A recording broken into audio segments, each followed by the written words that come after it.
Okay, before we go on to chart 282, just want to look at some things that I usually don't get to, and I say I'll put this here, but I didn't get to it. This is the caged ladder, all four pattern tuning stack, ramp, double string shaped.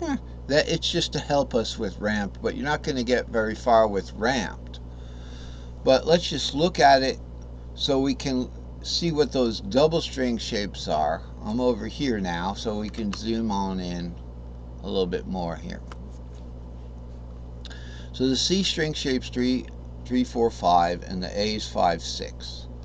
So the double string shape CA is 3, 4, 5, 6. G is 6, 7 root, and E is 7 root 2. The double string shape for G, E is 6, 7 root 2. So how do you play that? 6, 7 root 2. 3, 4, 5, 3, 4, 5, 6. 3, 4, 5, 6. You can slide that first one if you know you're going to do a double string shape. That's getting into them little fingerings that we might have to do on the cello. If I ever do get one, I will be getting one, but you know, right now we're having economic difficulties with the cars that I have, you know, some old cars that I have that are all giving me trouble now. The only one that's not giving me trouble is still a crazy car. It's like, remember the Avengers, or only Steed could start the car. Mrs. Peel didn't know how to start it. That's kind of the way it is with my wife. So when I get a cello, we'll be doing double string shapes here. So these are double short string shapes. They're not double longs. And by the way, just a word of caution with double long string shapes. Let's say we want 3, 4, 5, and then we wanted to go into 5, 6, 7. That's a pretty long. You know, we're getting into a lot more than just, you know, it's going to take us too far up the neck. We're not exploiting the rest of the strings. It's like a pitcher trying to strike the guy out without, you know, using the outfielders, you know. These are the outfielders, this is the pitcher kind of thing. Hey, you got the whole team behind you, you know. Get in the strike zone.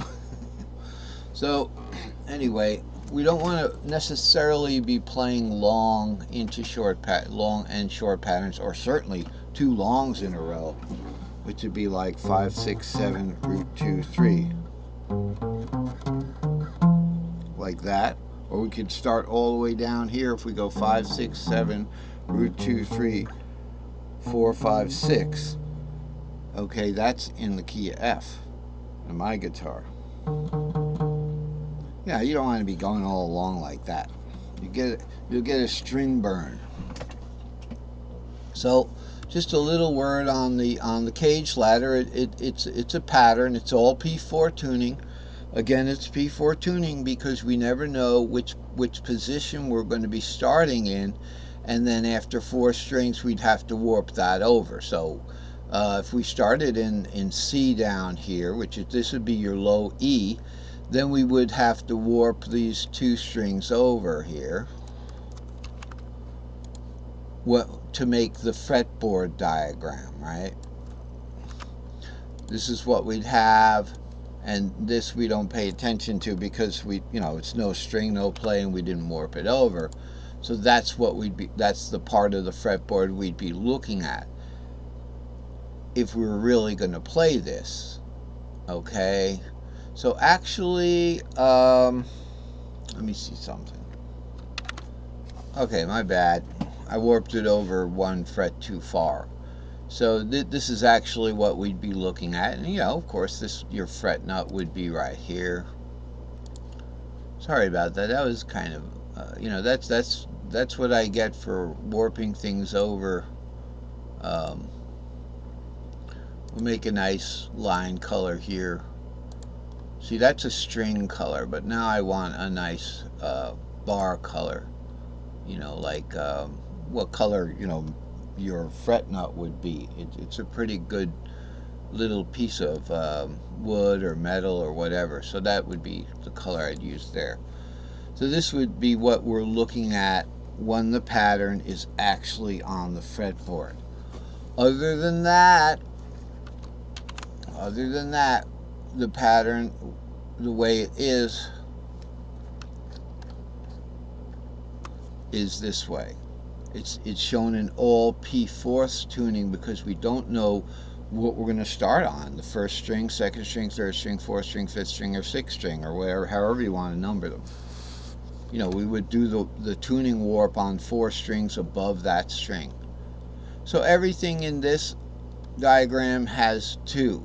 So we got 3 to 3, 6 to 6, 2 to 2, 5 to 5, and 7 to 7. So we have all cases. Remember, there's only 10 strings here because the way it works out on guitar, the top string is the same 3 notes as the bottom string. It's just 2 octaves higher.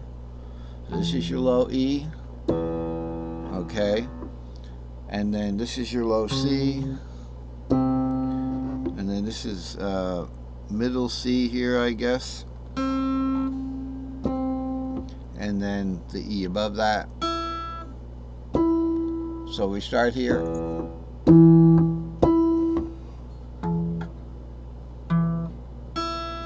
Alright, so the top string is the same string, but 2 octaves higher, but it's the same string shape. And that's the important thing to remember about string shapes. I'm guessing that it's time to advance on to chart number 282. So here we are.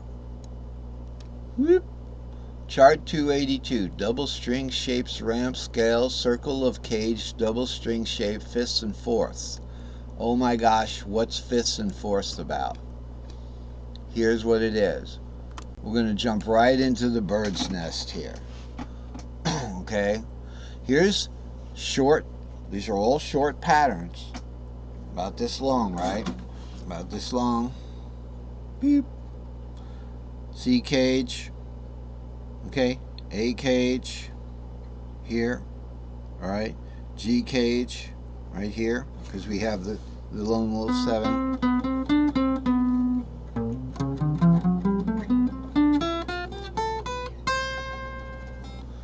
That's the G cage, and then the E cage is right about here. It's not a very long cage. It's a nice cage because you can play Locrian in it and Ionian. Okay, the G cage you can play Aeolian. The A cage we can play Mixolydian dominant. The C cage we can play Phrygian. The D cage we can play Dorian. And the C cage, what next? Well, the last one would be the E cage. Played a long pattern there because we didn't have the 7th. So now we look at this. These are the short patterns, except for the long pattern I just played. These are the short string shapes. Gotta cut that scale short. Okay, so these are the short string shapes. So we're looking at a ramp, and I'm just saying, get your feet wet with this. You know, if you want to just look at this dry before I show you the ramp function, right? It's a fourth goes C to E, but it's a diminished fourth. Okay, I didn't write diminished over here. We could do that. We could get diminished fourth over there. This is actually a diminished fourth. Okay, so we have our diminished fourth there. And then, so we can go in fourths in this, C to A, E to D, A to G, just dry, one-dimensional here, two-dimensional here. We're not, well, we're one-dimensional here, just C to E is a diminished fourth, E to A is a fourth, A to D is a fourth. For the fifths, we have A going to E is a fifth. We've got the augmented fifth over here, E to C, but we've got E going to D